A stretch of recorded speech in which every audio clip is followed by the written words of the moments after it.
Uma vez eu estava conversando com o Pavinato, eu amei uma coisa que a gente estava falando. Pavinato, a gente estava conversando assim, falando de extrema-direita. Deixa eu explicar uma coisa. Não existe extrema-direita por uma razão muito simples. Porque a direita, pelo fato dela ser capitalista e pelo fato dela prezar ou pregar uma sociedade livre, não tem como você fazer a pregação de uma sociedade livre se você incorporar no processo político a violência e o controle da sociedade. Por isso não tem como existir extrema-direita. Quando você fala extrema-direita, você está dizendo assim, é um grupo que da direita defende a propriedade. É mentira, ele defende a sua propriedade apenas. E ele usa o poder que ele assumiu e socializa os custos, mas esses caras são normalmente indivíduos que usam os argumentos da direita para aplicar metodologias da esquerda. O fascismo é de esquerda, e eu não vou citar o nome daquele regime, daquele marginal, porque me dói no coração, é de esquerda também. E eles se dizem assim, porque o Mussolini veio, por exemplo, na Itália, do Partido Socialista.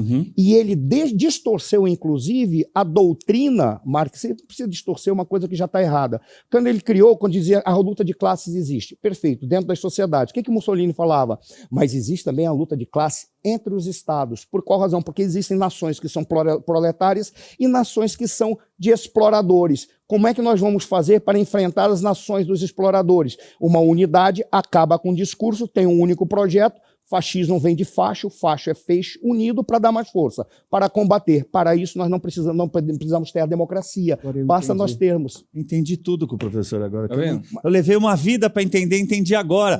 Fica tudo por baixo, como você falou. Exatamente. Aqui, só proletariado. Exatamente. É só o proletário. Então eles simplesmente homogeneizam por baixo.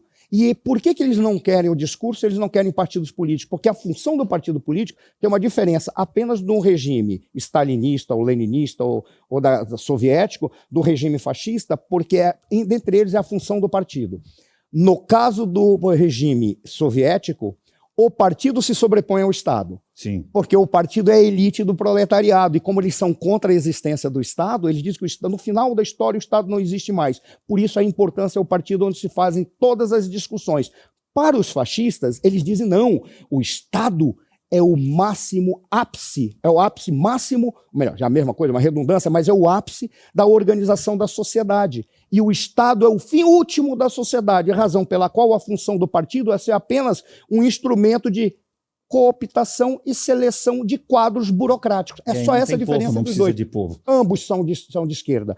Um veio dos partidos socialistas na Itália e aquele senhor que governou a Alemanha, ele veio de uma doutrina que os doutrinadores, os caras da doutrina, na realidade, não é à toa que o nome daquele partido, eu vou falar em alemão, National Sozialistische Deutsche Arbeiterpartei.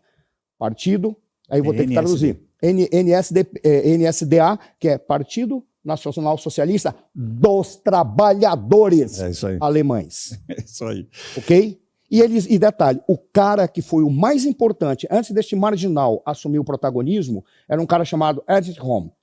Esse cara, ele era socialista puro, e ele ameaçava os empresários dizendo, se vocês não fizerem aquilo que o partido quer, nós faremos uma revolução socialista. Tanto que ele assustou até os outros medíocres que eram adversários dele e queriam uma ordem diferente. Não aquela que era a ordem a esse cara que praticamente seguia os ditames e parecidos com os marxistas. Perfeito, professor. Mas vamos voltar, então... Me deixa ler o que é fascismo. Venezuela. Claro. Preste atenção, você que está nos acompanhando, preste atenção na definição de fascismo para quando alguém te acusa eventualmente de fascista, você pega essa definição e mostra que o fascista é ele. Olha aqui, segundo o Instituto Mises, claro, fascismo, sistema intervencionista e estatista que se opõe ao liberalismo e ao capitalismo de livre mercado, focando no controle estatal da economia e da sociedade, sendo o inimigo do individualismo e da liberdade. E aí você vem... Então, gente, usa a narrativa de uma forma que quando você escuta, diz, fascista, fascista, gente, não tem a mínima ideia do que é fascismo.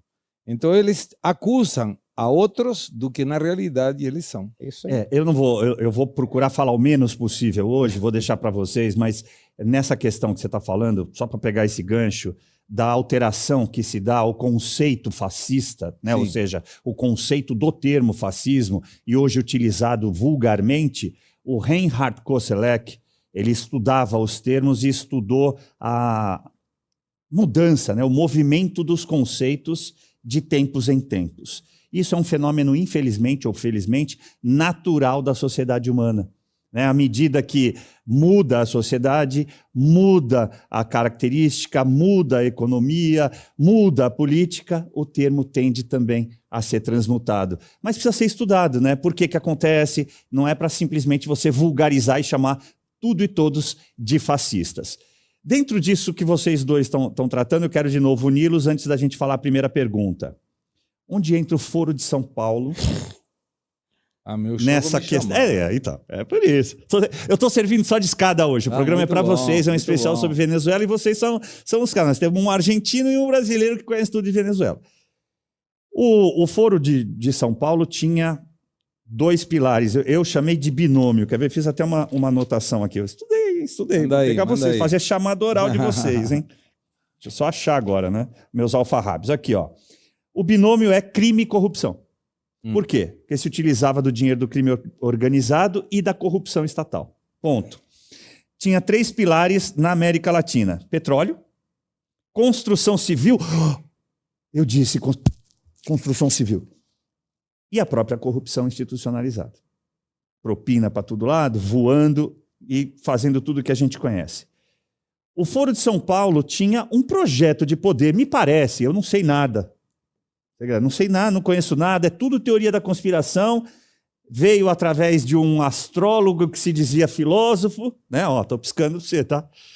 Fica à vontade para falar. Até bem pouco tempo atrás, agora é sério, até bem pouco tempo atrás era tratado como teoria conspiratória, mas você teve numa reunião do Foro de São Paulo como um infiltrado. Eu me infiltrei. Foi uma experiência maravilhosa essa.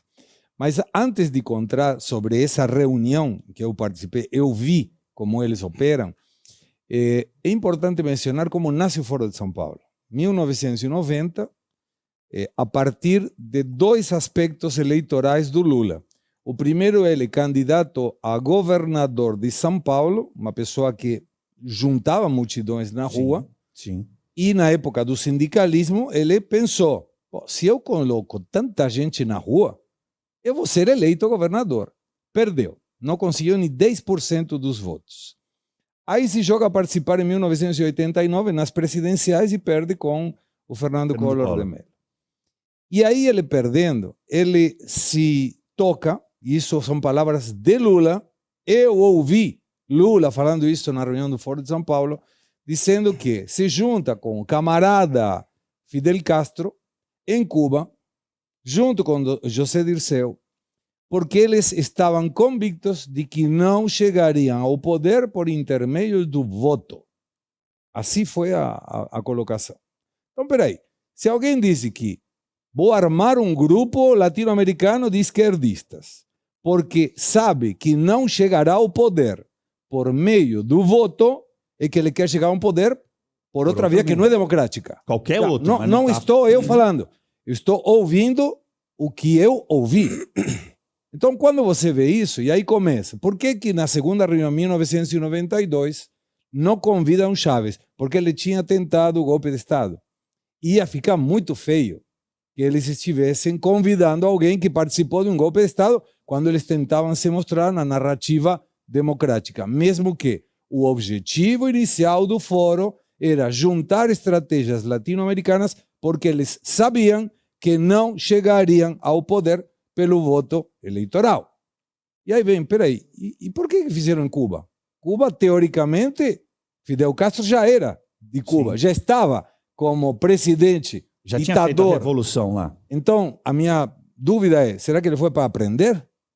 Porque se Cuba já era sobre o poder de Fidel Castro e da família Castro e uma ditadura, então, se Lula entendia que não chegaria ao poder pela via democrática, e ele foi conversar com Fidel Castro, eu imagino que foi, me conta como você fez. Aí vem a reunião do Foro de São Paulo em que eu participei, junho de 2023, cidade de Brasília. Eles cobravam $50 para você se inscrever na reunião do Foro. E eu me negava a pagar $50, fora que quando eu completasse ia ser banido. Eu estava na época na Jovem Pan e pedi para me credenciarem como jornalista da Jovem Pan. O Foro de São Paulo negou essa possibilidade. E aí fiz uma coisa com um pouco de criatividade. O canhoteiro não acorda cedo. Então fui cedo. Começavam as reuniões às 9, 8, 8h30. Já cheguei, estava lá. bom dia, cumprimentando todo mundo e eu cometi um erro grave. Fui de gravata. Nossa. Aí, não, a pessoa deve ter pensado, esse aqui deve ser o segurança. Aí mandei, entrei. E achei no chão um crachá de um tal José do PT, staff.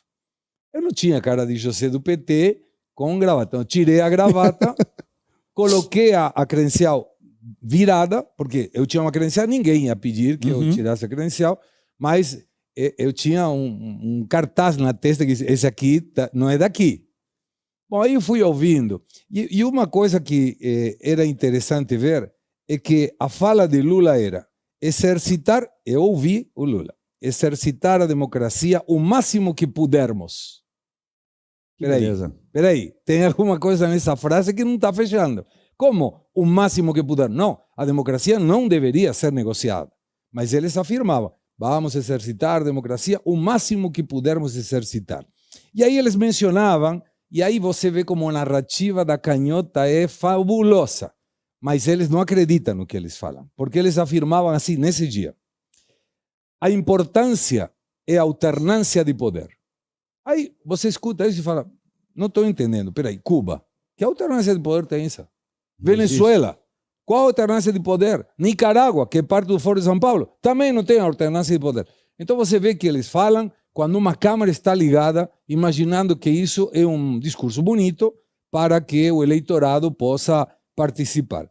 E quais eram as principais conquistas buscadas pelo Foro de São Paulo? Essas que você colocou são as reais, através do petróleo, da construção civil. Mas eles colocam isso está na base do Foro de São Paulo, que é assim, diminuir a desigualdade social, nisso eles conseguem. Todo mundo pobre. Como a gente aí tá, esse aí aqui, é clique verde, tá perfeito. Todo mundo pobre. Mas tá a ótimo. segunda é menos pobreza, é diminuir a pobreza. Aí você vê, peraí, gente, não entendi. E aí é onde o jornalismo perde uma oportunidade, porque diz, senhor Lula, desculpa, uma pergunta, estou aqui, aqui. O senhor quer menos pobres, mas na Venezuela hoje tem 94,5% da população pobre. E em Cuba tem 89% da população pobre. Então, esse objetivo tira, porque não está funcionando bem. Eles propõem que as organizações sociais virem partidos políticos. E aí a gente começa a entender por que o MST tem tanto vínculo com a Venezuela. E vou te contar mais, porque eu ouvi quando eles foram. Tem, na época, 2023, 20 militantes do MST trabalhando na Venezuela e 40 militantes de alto rango da Venezuela na escola do MST. Não pode sair nada bom disso aí. Nada. Não tenha dúvida. Nada bom. E aí você vê que nessa reunião do Foro de São Paulo, eles falavam, vamos celebrar os 65 anos do sucesso da Revolução Cubana. Aí falar, que sucesso? Era como dizendo, gente, peraí, vocês estão falando de Cuba, Fidel Castro, a a Cuba ilha. que fica ali, é aquela ilha, ali no Mar Mediterrâneo, no nosso, na América Central, ali banhada pelo Mar do Caribe, é essa mesmo? É a mesma que eu conheço? E aí você começa a amarrar, em função do que falava o professor e do que a gente vê na realidade. O Foro de São Paulo tem dois objetivos não sociais, como que eu mencionei. São dois objetivos de expansão. O primeiro é combater o capitalismo. O capitalismo é um demônio, não serve para nada, temos que abolir o capitalismo. E o segundo objetivo qual é? Impedir que outros pensem diferente.